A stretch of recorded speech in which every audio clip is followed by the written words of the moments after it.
Did anyone ever tell you that you can't sing or that you shouldn't? And did you believe them?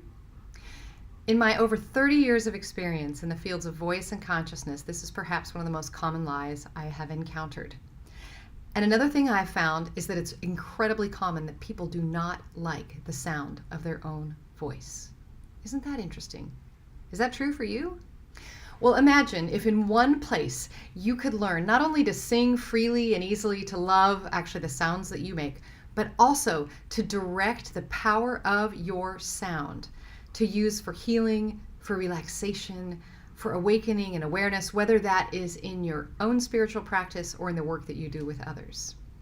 Join me for an interactive workshop to do just that, to unleash the power of sound. It's already within you. You may as well have it.